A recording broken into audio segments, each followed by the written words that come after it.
盧先生你好，盧生。係你好，你好，你好，係，請講。正話阿大舊講嗰啲嘢咧，我都好認同。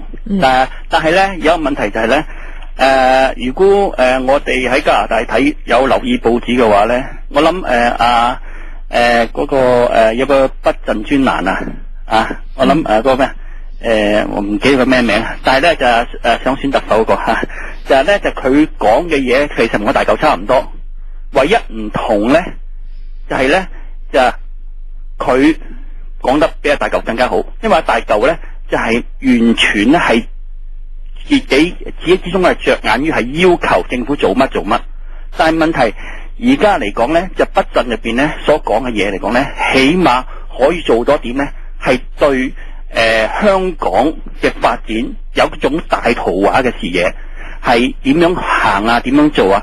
當然佢或者有興趣想做特首，所以係喺呢方面下多功夫。但係我哋要明白一點呢，就係而家香港所面對嘅環境唔係單純貧富懸殊，全係由於嗰個全球一體化所帶出嚟嘅問題。根本嚟講，而喺一面問題，再加上香港多次轉型，而家再另一次轉型，我哋香港人應該點樣行下一步棋係好重要。我哋俾阿大友答下。其實呢啲意見我哋提咗好多年咧，即係包括點樣令香港嘅工業可以再重新起飛咧。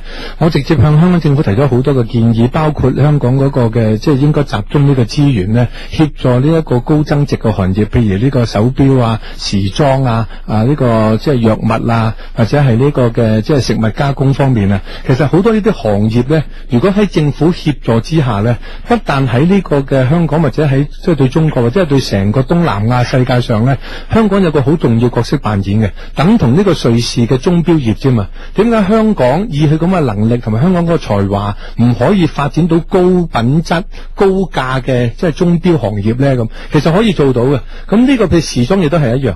係嘛？點解要淨係做啲廉價 T 恤出口啫？係嘛？點解淨係鼓勵啲人？所以我當年好反對董建華同埋阿梁錦松鼓勵啲人翻大陸投資開廠。喂，你政府應該係鼓勵啲人喺香港開廠，請香港嘅人製造呢個高增值嘅行業嘅貨品，令到香港人有就業，令到香港經濟可以再次起飛。呢個係政府嘅責任啊嘛。所以你話喂，社民連都有宏觀嘅。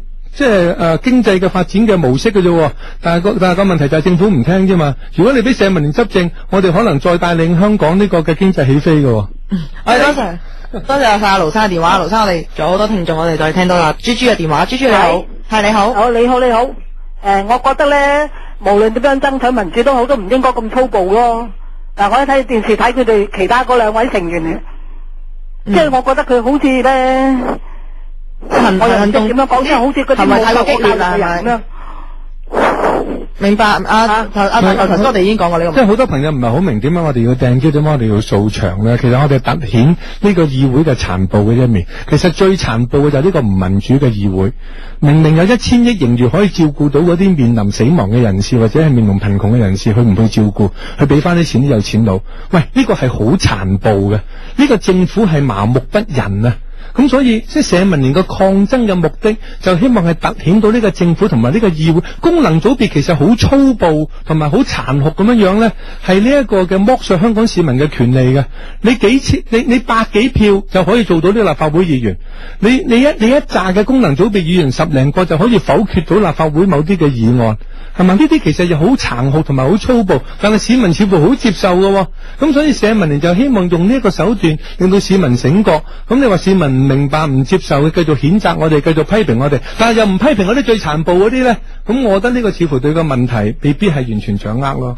翻嚟時事全接觸，咁同阿土繼續傾下先。阿土啊，好，係我知嗱，其實咧我又想問下你噶啦，你今次之行咧係咪亦都咧諗住想俾支聯會嘅成員咧了解一下咧？因為你之前咧曾經批評過，咁就話咧有人同你反映，今年咧支聯會6·4遊行嘅時候咧就5月30號5月30號5月30號遊行嘅時候咧就唔見咗結束一黨專政嗰個示威牌，咁就懷疑咧因為民主黨咧要同阿爺就政改溝通嘅事件，咁你就話今次嚟到美加咧，咁就想同佢哋傾下，等佢哋了解下你嘅版本，咁而家入講咗未咧？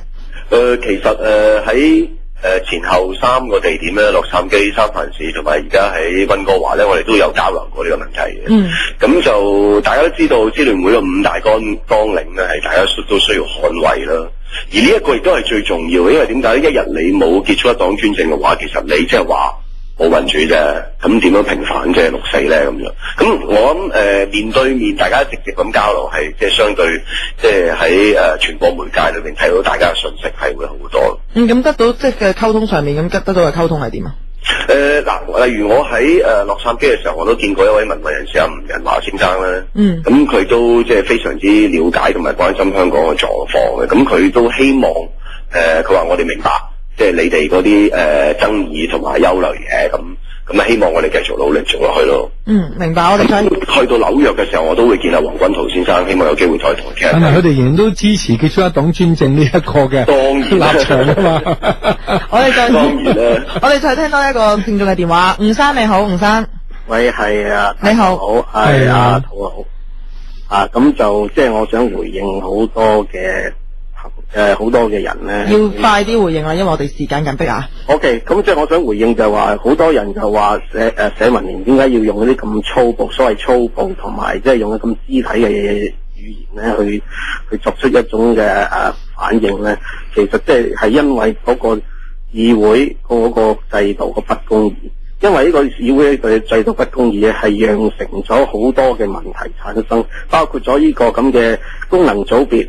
佢哋咧係唔需要任何選票都可以當選做議員，而喺議會裏邊咧，永遠唔係咧係少數服從多數，而係多數服從少數，就係啲功能組別嘅議員。佢哋嘅權力咧，佢哋嘅投票機制咧，仲多過呢個直選議員嘅嗰個權力，嗰個投票權嘅。佢哋可以咧係可以分組點。吳生，不如你快啲講下你有咩說話同阿大嚿同埋阿土講下啦。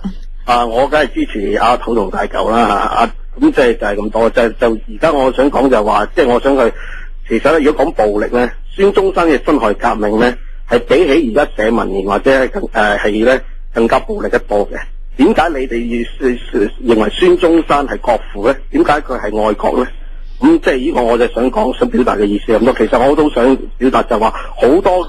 好斯文，包括咗好似梁耀忠或者好似張超雄，佢哋好希望咧改善民生，但係喺佢哋呢個咁嘅不公義嘅議會制度底下咧，佢哋跟足佢哋嘅所謂嘅遊戲規則，但係最終係幫唔到佢哋嘅選民，但係反而社民連掟隻蕉就已經有5000蚊生果金啦。1000萬，你有5000萬啦。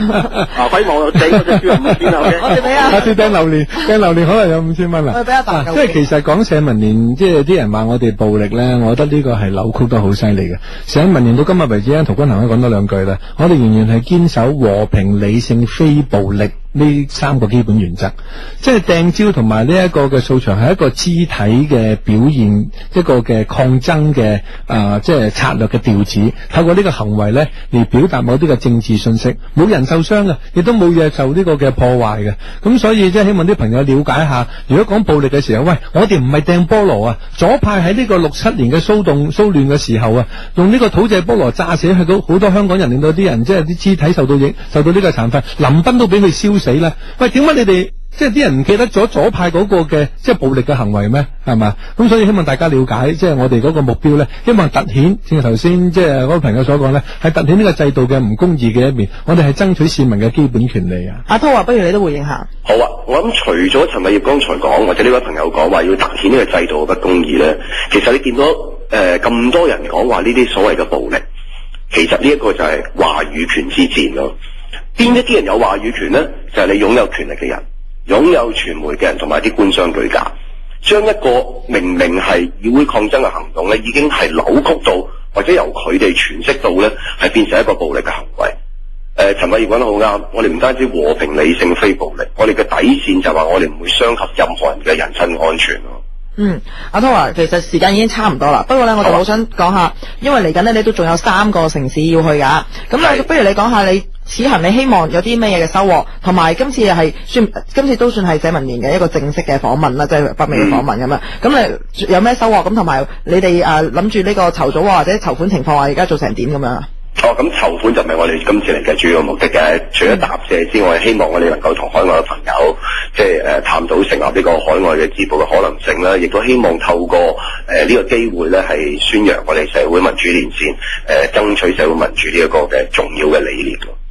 大舊咁你翻到立法會之後咧，咁有啲咩手頭上有咩新嘅？冇啊，即係第一日翻去就係呢個嘅特首嘅施政報告啦。咁嗰日社民連生會一定會有啲激烈嘅行動㗎啦，因為佢個施政報告基本上仍然都會漠視，可能會象徵性講下啲貧窮問題，但係仍然都係換湯不換藥，繼續都係傾斜啲大財團。咁所以即係10月正式嗰個會議咧，社民連一定會有啲即係被視為較為激烈嘅行動咯。但係個目的就係凸顯呢個特首唔係人民選出嘅，呢個特首嘅施政嘅方針同埋理念都係傾斜啲大財團嘅。呢個係社民連希望透過呢一個嘅議會嘅抗爭嘅手段咧，我嚟表達呢個政治信息咯。咁今日節目時間差唔多啦，多謝晒兩位嘉賓，各位聽眾，拜拜。